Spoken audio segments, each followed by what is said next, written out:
तर ना तुम्ही सगळे मला हा प्रश्न विचारत होता की भार्गवला तू काय खायला देती, तू काय खायला देती. तर झाले 3-4 महिने तुम्ही मला हा प्रश्न विचारताय, पण मला आहे ना व्हिडिओ काढायला टाईमच भेटत नव्हता. तर म्हटलं चला आज थोडा तरी आपण व्हिडिओ शूट करू. भार्गव बाहेर गेलाय आताच आणि माझ्या मिस्टरांचे पेपर पण सुरू होणार आहे, तर त्यांचा पण अभ्यास चालू आहे, त्यामुळे ते पण घरी नसता आणि भार्गवला मग मला एकटीला सांभाळावं लागतं. तर त्यामुळे माझे व्हिडिओ पण शूट केल्या जात नाही.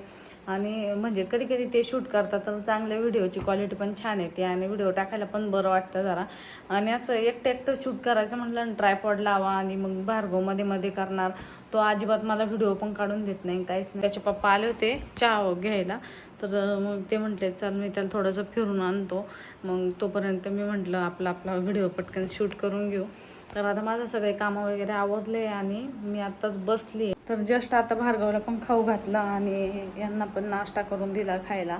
तर होईपर्यंत मग मी माझं शूट वगैरे काढून बाकीच्या कामाला मोकळी होते. कारण आहे ना कसं होतं, परत संध्याकाळ झाल्यानंतर भार्गव पण खूप चिडचिड करतो. आता तो जास्त करून दुपारी झोपत पण नाही, तो खूप त्रास होतो संध्याकाळी पण. सकाळपासून लवकर उठायचं आणि दुपारी तो नाही झोपत, त्याच्यामुळे आपल्याला पण आराम भेटत नाही. तर असं सगळं माझं रुटीन आहे सध्या. तर बघू आता आम्हाला लवकरच संभाजीनगरला शिफ्ट पण व्हायचं आहे. चालू आहे अजून, म्हणजे यांचे पेपर वगैरे झाल्यानंतर बघू कधी शिफ्ट होऊ काय होऊ. तर ते तुम्हाला मी नंतर कळवेलच कधी शिफ्ट होणार आहे काय ते. पुढचे लॉग तर तुम्हाला येतीलच. थोडे थोडे का होईना मी शूट करण्याचा प्रयत्न करीन, कारण असं तर काही टाईम भेटत नाही ठरवून की मी आता शूट करते आणि मग टाकते. तर तसं ठरवून काही माझं काही होतच नाही. तर आता आपण मेन मुद्द्यावर, जे भार्गवसाठी रेसिपी विचारताय, तू भार्गवला काय खाऊ घालती, भार्गवची तब्येत एवढी चांगली कसं काय. पास्ता म्हटलं की हेल्थी खाणाऱ्यांना पहिला प्रश्न पडतो, यात मैदा तर नाही ना. म्हणूनच तर मी आज एक पास्ता रेसिपी ट्राय करणार आहे, तर ती मी तुमच्याबरोबर शेअर करणार आहे. तर हा आहे डिसॅनोचा सिम्पल हेल्थी डिलिशियस पास्तालिशियस. तर हा खूप छान आहे, म्हणूनच मी आज हे ट्राय करून बघत आहे. तर हा 100% ड्युरम व्हीटपासून बनलेला आहे, यात बिलकुल मैदा नाही आहे. तर चला, तर मग आता तुम्ही बघितलंच आहे मी आता कोणता पास्ता बनवते, डिसॅनो पास्ता.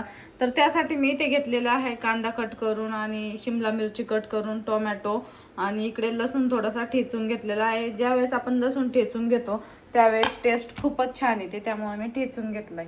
शेजवान चटणी नंतर घेतलेला आहे. थोडासा टोमॅटो सॉस, आपल्याला पाहिजे त्याप्रमाणे आपण सॉस घेऊ शकतो. तर इथे घेतलेला आहे चिली फ्लेक्स. चला मग तुम्हाला आता मी दाखवते आपण हा पास्ता उकळून घेऊ आधी. बरोबर ह्या पास्तामध्ये काय काय आहे ते देखील मी तुम्हाला सांगणार आहे. तर इकडे ना पाणी उकळत आहे, त्यामध्ये थोडंसं तेल आणि मीठ टाकलेलं आहे. त्यानंतर तुम्हाला दाखवते हा पास्ता. हा आहे डिसॅनोचा सिम्पल हेल्थी आणि डिलिशियस पास्तालिशियस पास्ता आहे. आणि मला याची अजून एक गोष्ट आवडली, म्हणजे हा प्रोटीनचा सोर्स आहे. हेल्थी स्नॅक किंवा सलाड बनवण्यासाठी असेल तर हा एक छान ऑप्शन आहे. उकळी आली पाण्याला, तर ही मी पाण्यामध्ये टाकून देते. तर आता याला आपण 5 मिनिटासाठी छानपैकी उकळून घेणार आहोत. आणि याचा शेप आणि साईज आहे ना असा आहे की सॉस प्रत्येक पास्तामध्ये छान आतपर्यंत कोट होतो आणि प्रत्येक बाईट एकदम डिलिशियस. चला मग आता आपण रेसिपी बनवून घेऊ. लसूण टाकले, आता इथे परतायला. आता बाकी सगळे परतून घेते मी, कांदा टोमॅटो आणि हे सगळं परतून घेते मी एकदा तेलामध्ये. हे मसाला, शेजवान चटणी आणि सॉस इकडे छान परतले. आता आपण पास्ता टाकून, आणि यामध्ये ना 0 कोलेस्ट्रॉल आणि ट्रान्स फॅट नाही आहे आणि आर्टिफिशियल कलर किंवा फ्लेवर किंवा प्रिझर्वेटिव्ह सुद्धा काही नाही आहेत. त्यामुळे आपण आपल्या मुलांना देखील हा नाश्त्यामध्ये करून देऊ शकतो. महत्त्वाचं म्हणजे हा मैद्याचा नसून गव्हापासून बनलेला असल्यामुळे हेल्दीच आहे. त्यामुळे आपण नाश्त्यामध्ये देखील हा पास्ता करू शकतो. जर कुणाला हा डिसॅनोचा पास्ता ऑर्डर करायचा असेल तर लिंक मी डिस्क्रिप्शनमध्ये देणारच आहे, तिथून तुम्ही ऑर्डर करू शकता किंवा मग ॲमेझॉनवर अवेलेबल आहे. तर हा डिसॅनोचा पास्ता आपण मस्त नाश्त्यामध्ये देखील आपल्या मुलांना देऊ शकतो, आपण देखील खाऊ शकतो. तर नक्की तुम्ही हा ऑर्डर करून बघा डिसॅनोचा पास्ता. तर मस्त असा आपला डिलिशियस पास्ता रेडी आहे. ना भार्गवला ना सगळ्यात छोटा होता तेव्हा तर मी फक्त सेरेलॅक द्यायचे आणि त्यानंतर मग हळूहळू ना केळी सुरू केली आपली बनाना. तर तो जसा 7-8 महिन्याचा झाला असं तसं मी त्याला सेरेलॅक सुरू केलं होतं. नंतर मग हळूहळू 1 वर्षाचं झाल्यानंतर केळी वगैरे सुरू केलं. ते तर बाकी तुम्हाला माहीतच आहे. छोटं जेव्हा बाळ असतं तेव्हा काय खाऊ घालतो आपण, भाताची पेज वगैरे तेच द्यायचे त्याला. आणि त्यानंतर तो मोठा झाला तर मग तो आहे ना भाजी पोळी पण खायचा, पण मी त्याला सवय लावली की हाताने खायची. तर त्याला चपाती अशी चुरून वगैरे देणं, त्यामध्ये भाजी टाकून खाऊ घालणं, असं म्हण त्याला ती सवय लागत गेली. तर आधी आपल्याला मुलांना अशी सवय लावावी लागते की आपण जे खातो ना तेच खाल्लं पाहिजे. मग आम्ही सगळे एकत्र जेवायला बसतो तर त्याला पण आपण आपल्यासारखंच ताट बनवून देते, मग तो तेच खातो. तर ते व्हिडिओ मी इथे लावीन स्क्रीनवर, ते पण तुम्हाला दिसतील. तर असं तो हाताने जेवतो. तर त्याला आहे ना मी सकाळी उठल्यानंतर आहे ना, आता तो आहे ना 3 वर्षाचा होईल, तर त्याला सकाळी उठल्यानंतर मी दूध देते वाटीभर. तो दूध पितो.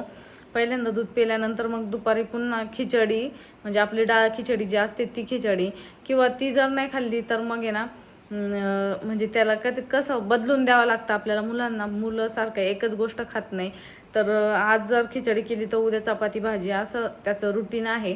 तर सकाळी उठल्यानंतर दूध पिल्यानंतर दुपारच्या जेवणामध्ये मी त्याला खिचडी किंवा भाजी पोळी, तर आपण जी भाजी करतो आपल्यासाठी, पालक भाजी म्हणा किंवा दुसरी भाजी जी आपण जी रस्सा भाजी बनवतो तीच भाजी त्याला थोडीशी वेगळा रस्सा बनवते, पण फिक्क बनवते, अजिबात त्यामध्ये तिखट घालत नाही. आणि नंतर जेव्हा त्याला जेवायचं आहे त्यावेळेस दुपारच्या टायमामध्ये, म्हणजे तो सकाळी 10ला दूध पित असन, 10 वाजता उठतो तर तेव्हा दूध पितो. 10च्या नंतर 2-3 तासानंतर मग मी भाजी पोळी खाऊ घालते. परत 2-3 तासाच्या गॅपनंतर मग पुन्हा त्याला दूध देते. दूध पिल्यानंतर किंवा मग त्यावेळेस तो काही पण असं वरचं खातो, म्हणजे नाही का आपण जे नागलीचे पोंगे वगैरे असतात ते खाऊ घालते. तर ते नागलीचे पोंगे खातो, किंवा मग सफरचंद खातो, केळी खातो संध्याकाळच्या टायमाला.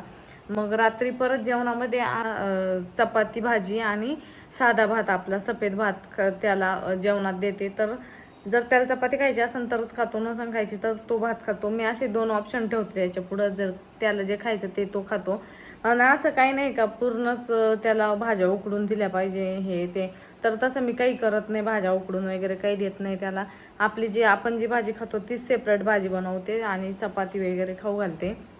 आणि पण मेन म्हणजे रात्री मी त्याला ना हॉर्लिक्सचं दूध देत असते. रात्री झोपतो ना तो 10च्या नंतर झोपतो, 10-11 वाजता झोपतो, किंवा रात्री उशिरा पण झोपतो. पण त्याच्यानंतर 2 तासाने ना त्याला मी उठून स्वतः दूधमध्ये थोडंसं हॉर्लिक्स टाकून, आपलं जे ज्युनियर हॉर्लिक्स भेटतं ते टाकून मी त्याला ते रात्री प्यायला देत असते. 2 तासानंतर एकदा, आणि नंतर मग पहाटे पुन्हा 5-6 वाजता एकदा दूध पाजते वाटी भरून. तर असं त्याचं रुटीन आहे. तर बाकी असं काही विशेष म्हणजे खायला देत नाही मी. पण फळं जास्त करून फळं असतात, डाळिंब, केळी, सफरचंद असे फळं त्याला आवडतात, तर तो ते फळं पण खातो. आणि जे सीझन वाईज फळं असतात ते पण त्याला खूप आवडतात, त्याच्यामुळे तो ते सगळेच फळं खातो. आणि काही मुलं कसं जेवती नाही, तर त्यांचा काही प्रॉब्लेम असतो, म्हणजे नाही का खातच नाही. त्याच्या मागे एकच कारण असतं. आपण आहे ना सुरुवातीला त्यांना चॉकलेटची जर सवय लावलेली असली ना, ते चॉकलेट वगैरे खाल्लं तर त्याच्यानंतर त्यांची भूक मोड होती. तर सुरुवातीला देवांशच्या बाबतीत पण माझं असंच झालं होतं की मला कळायचं नाही त्याला पहिल्यांदा काय खायला द्यायला पाहिजे. तर कधी ना तो चॉकलेट खायचा किंवा फ्रुटी वगैरे प्यायचा, तर ते अजिबात चांगलं नाही आहे. त्याने मुलांची भूक मोड होती आणि ते जेवत नाही. तर मग जसं मला समजायला लागलं का कशामुळे जेवत नाही काय नाही, तर त्याच्या मागे हेच कारण असतं. आपण बाहेरचं खायला देतो, कुरकुरे किंवा चॉकलेट, बिस्किट, हे जे बाहेरचं असतं. म्हणजे बिस्किट ठीक आहे, आपण जे पार्ले वगैरे देतो ते थोडेफार दिले तर काही होत नाही, पण बाकीचे जे असतं ना गोड एकदम, तर त्यांनी भूक मोड होती मुलांची आणि मुलं जेवती नाही. तर त्याच्या मागचं हेच कारण असतं. आणि काही मुलांचं तर हे कारण असतं मोबाईल दिल्याशिवाय जेवती नाही. तर सगळ्यांनी असं करायला पाहिजे का आपण ज्यावेळेस जेवायला बसतो त्यावेळेस त्यांना आपल्यासोबत घेऊन आपल्यासारखं सेम ताट करून दिलं पाहिजे जेवायला, म्हणजे ते आपल्याला बघूनच सगळं शिकत असताना. तर तसंच मग आम्ही जेवायला बसतो ना, सेम तो तसंच जेवायला वगैरे बसतो, खातो वगैरे. आणि अजून एक गोष्ट सांगायची, हे तर व्हेजचं सांगितलं. नॉनव्हेजमध्ये पण तो चिकन खातो, मटन पण खातो, आणि आपण हे जे मासे वगैरे आणतो ते पण खातो तो. पण मासे आम्ही जास्त करून काही देत नाही, थोडेफार देतो. तर जे आपण उकड बनवतो ना भाजीसाठी, चिकन भाजी बनवायची असेल तर उकड आधी बनवून घेतो आपण. तर त्यासाठी खलासनी मसाला पण सेपरेट बनवून ठेवलेला आहे मी. त्याचा फिक्का मसाला बनवलेला आहे, खलासनी मसाला. तर तो फिक्का मसाला आणि मिठामध्ये शिजवून घेते, थोडंसं अद्रक लसणची पेस्ट टाकून परतून चिकन, आणि त्यामध्ये मग खलासनी हळद टाकून परतून पुन्हा मग त्याला 2-3 शिट्ट्या घेऊन ते एकदम मऊ शिजतात जेवणामध्ये. मग मी ते उकड आणि भात देत असते, तर ते पण त्याला खूप आवडतं. किंवा मग मुलं तसं जर खात नसन, म्हणजे आता तो कधी कधी कंटाळतो उकड आणि भात खायला, तर मग मी थोडंसं वेगळ्या पद्धतीने पण करते. कधी कधी आपण जशी बिर्याणी बनवतो ना तसंच थोडं टाकायचं आणि बिर्याणी टाईप त्याला बनवून द्यायचं, तर ते पण त्याला खूप आवडतं. तर अशा पद्धतीनेच त्याचं सगळं रुटीन आहे. तर तुम्ही एकदा असं रुटीन फॉलो करून बघा. म्हणजे सकाळी उठल्यानंतर जर दूध पितच नसेल मुलं, तर त्यामध्ये थोडंसं हॉर्लिक्स टाका. हॉर्लिक्स टाकल्यानंतर मुलांना थोडी दुधाची सवय लागते. मग हळूहळू हॉर्लिक्स कमी करून टाकायचं, तरी पण मग सवय लागून जाते दुधाची, तर ते पितातच दूध. सकाळी दूध दिल्यानंतर दुपारच्या जेवणामध्ये भाजी पोळी द्यायची, किंवा मग भात नाही तर भाजी द्यायची, असं द्यायचं जेवण. परत संध्याकाळच्या टायमामध्ये पण आपण दूध द्यायचं. संध्याकाळी पण आपण त्यांना 4-5 वाजता दूध द्यायचं. मग त्यानंतर पुन्हा जेवणामध्ये भाजी पोळीच देते मी. आणि नंतर मग रात्रीचं 2 टाईम दूध देते. त्याच्यामुळं त्याची तब्येत अशी झालेली चांगली, म्हणजे हेल्दी येतो एकदम. तर बाहेरचं मी त्याला काही खाऊ घालीत नाही. आणि त्याने मागितलं तरी शक्यतो मी टाळतेच. चॉकलेट किंवा असं काही कॅडबरी वगैरे मागत असतो तो. प्रत्येक मुलं सारखेच नसतात आणि सगळ्यांचे मुलंच मागतात चॉकलेट, पण तसं नाही आहे. प्रत्येकाच्या मुलांना चॉकलेट हे पाहिजेच असतं आणि ते मागतातच बाहेर जे बघन ते. पण आपण टाळण्याचा प्रयत्न करायचा. मी त्याला खूप टाळते. म्हणजे असं बाहेर जर घेऊन गेलो ना, तो जर म्हटला मला कॅडबरी घ्यायचं, तर त्याला म्हणते आपण पुढच्या दुकानात घेऊ, इथल्या दुकानामध्ये ना खराब आहे, ते एक्सपायर झालेलं आहे किंवा त्याच्यात किडे झालेले आहे, असं सांगून मी त्याला टाळते. आणि तो ऐकतो पण. ही त्याची खूप चांगली गोष्ट आहे, तो ऐकतो. आणि मग तो विसरून जातो नंतर चॉकलेट वगैरे. घरी आल्यानंतर मग आपलंच द्यायचं आपण. आणि असं घरी पण काही काही बनवत असते मी त्याच्यासाठी गोड खायला. आणि आईस्क्रीम जर मागितली ना, तर मी त्याला काय करते, आपलं जे दही असतं ना ते मिक्सरमध्ये टाकून त्यामध्ये थोडीशी साखर टाकून ते एकदम असं घट्ट होईपर्यंत असं मिक्सरमध्ये बारीक करून, आणि माझ्याकडे एक मटका टाईप असं त्याला घेतलेलं आहे मी आईस्क्रीमचं, तर त्यामध्ये टाकून आहे ना थोडं फ्रीजरमध्ये ठेवून घट्ट करून त्याला ते देते. तर असं मी त्याचे खूप गोष्टी बाहेरच्या टाळते. त्याच्यामुळे त्याची तब्येत पण चांगली आहे. आणि बाहेरचं न खाल्ल्यामुळे तो आजारी पण पडत नाही. आणि त्याला मोबाईलची पण जास्त काही सवय नाही आहे. म्हणजे असं कधीतरी एखाद्या वेळेस थोडंफार बघतो तो, पण जास्त मी त्याला मोबाईल पण देत नाही. टीव्हीलाच थोडंफार बघून देते आणि नंतर टीव्ही बंद करते. पण जेवताना तो अजिबात मोबाईल घेत नाही. त्याचं सगळं जेवणावर लक्ष राहतं. कारण आपण जेवायला बसताना मोबाईल जर नाही बघितला तर ते पण नाही बघती. तर असं सगळं आहे भार्गवचं रुटीन. सिम्पलच आहे, जास्त काही वेगळं नाही आहे. म्हणजे वेगळं काही करत नाही मी.